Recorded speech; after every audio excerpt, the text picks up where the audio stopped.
നമസ്കാരം. ഭാരത് ലൈവിലേക്ക് സ്വാഗതം. ഉത്തർപ്രദേശ് എന്ന് കേട്ടാൽ തന്നെ നെറ്റി ചുളിയുന്നവരാണ് കേരളത്തിലെ ഇടതുപക്ഷക്കാരും ഇടതുപക്ഷ സർക്കാരുമൊക്കെ. എന്നാൽ ഇപ്പോൾ ഉത്തർപ്രദേശിൽ നിന്നും ഒരു വമ്പൻ സമ്മാനം വയനാട്ടുകാർക്ക് ലഭ്യമായിരിക്കുന്നു. വയനാടിന്റെ പുനരധിവാസത്തിനായി 10 കോടി രൂപയാണ് ഉത്തർപ്രദേശ് സർക്കാർ ഇപ്പോൾ അനുവദിച്ചത്. ഇതുമായി ബന്ധപ്പെട്ട വിവരങ്ങൾ ഗവർണർക്ക് കൈമാറിക്കഴിഞ്ഞു. ഗവർണർ ആരിഫ് മുഹമ്മദ് ഖാന്റെ ഇടപെടലിനെ തുടർന്നാണ് മുഖ്യമന്ത്രി യോഗി ആദിത്യനാഥ് ഇത്രയും തുക വയനാടിന് വേണ്ടി അനുവദിച്ചത്. വയനാടിന്റെ പുനരധിവാസം സംബന്ധിച്ച പ്രവർത്തനങ്ങൾ അത്ര കൃത്യമായല്ല പോകുന്നതെന്ന ആരോപണം ഉയർന്നു നിൽക്കുമ്പോഴും കേരളത്തിലെ സർക്കാരിനെ വയനാടിന്റെ പുനരധിവാസത്തിന് വേണ്ടി സഹായിക്കാൻ കാണിച്ച ഉത്തർപ്രദേശിന്റെ ആ മഹാമനസ്കതയെ കാണാതിരുന്നുകൂടാ. ഉത്തർപ്രദേശ് സർക്കാർ ഇപ്പോൾ പണം നൽകാമെന്ന് ഗവർണറെ അറിയിച്ചു കഴിഞ്ഞിട്ടുണ്ട്. ഇന്ന് മുഖ്യമന്ത്രി പിണറായി വിജയൻ പ്രധാനമന്ത്രിയുമായി കൂടിക്കാഴ്ചയും നടത്തുന്നുണ്ട്. വരുന്ന 29-നാണ് യോഗം വിളിക്കുന്നത്.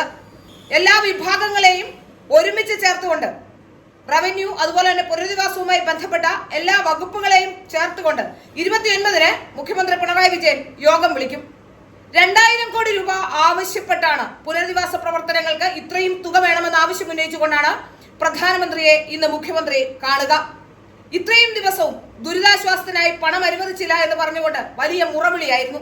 എന്നാൽ കേരളത്തിലെ സർക്കാർ പണത്തിന്റെ കാര്യത്തിൽ അത്ര വെടിപ്പല്ല എന്നറിയുന്നത് കൊണ്ട് തന്നെയാണ് പിണറായി വിജയനോട് കൃത്യമായ കണക്കുകൾ നൽകാൻ കേന്ദ്ര സർക്കാർ ആവശ്യപ്പെട്ടിരിക്കുന്നത്. ഇപ്പോഴും ഈ 2000 കോടി എന്ന് പറയുന്നത് ബൾക്കായി ഒരു തുക വേണമെന്ന് ചോദിക്കുന്നതല്ലാതെ എന്തിനു വേണ്ടിയാണ് എന്ന് ഇതുവരെ കൃത്യമായി രേഖപ്പെടുത്താനോ അല്ലെങ്കിൽ അത്തരമൊരു റിപ്പോർട്ട് നൽകാനോ കഴിഞ്ഞിട്ടുമില്ല. ഉരുൾപൊട്ടലിന് ശേഷം പ്രധാനമന്ത്രി ഇവിടെ വന്നു പോയിട്ട് ഏതാണ്ട് 15 ദിവസങ്ങൾ കഴിഞ്ഞിരിക്കുന്നു. ഈ 15 ദിവസവും മുഖ്യമന്ത്രിയുടെ ശ്രദ്ധ സർക്കാർ ഉദ്യോഗസ്ഥരുടെ പണം പിടിച്ച് ബാങ്കിലിടുന്നതിൽ മാത്രമായിരുന്നു.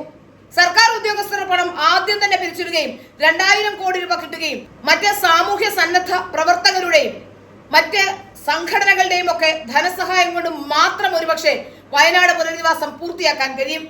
ഏതായാലും ഇപ്പോൾ എന്തിനാണ് 2000 കോടി ചോദിക്കുന്നതെന്ന് കൃത്യമായ വിവരം ലഭിക്കാതെ കേന്ദ്ര സർക്കാർ ഒന്നും നൽകില്ല എന്ന് വ്യക്തമാവുകയാണ്. ഈ റിപ്പോർട്ടുകൾ ഒന്നും നൽകാതിരിക്കുമ്പോഴും പ്രതിപക്ഷവും കേന്ദ്രത്തിനെതിരെ ഒരു ആയുധമായി മാത്രം ഇത് ഉപയോഗിക്കാനുള്ള ശ്രമം നടത്തുന്നുണ്ട്.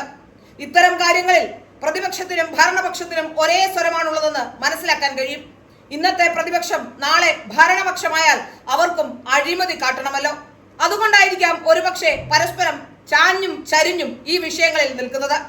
ഏതായാലും 2000 കോടി നേരിട്ട് പിണറായി വിജയന്റെ കയ്യിലേക്ക് കൊടുക്കുമോ അതോ വയനാട് പുനരധിവാസത്തെ സംബന്ധിച്ച് കൃത്യമായ മാർഗനിർദ്ദേശങ്ങൾ നൽകുമോ, കേന്ദ്രം നേരിട്ട് തന്നെ വയനാട് പുനരധിവാസം സാധ്യമാക്കുമോ എന്നത് ഇനി കണ്ടറിയേണ്ട കാര്യം തന്നെയാണ്.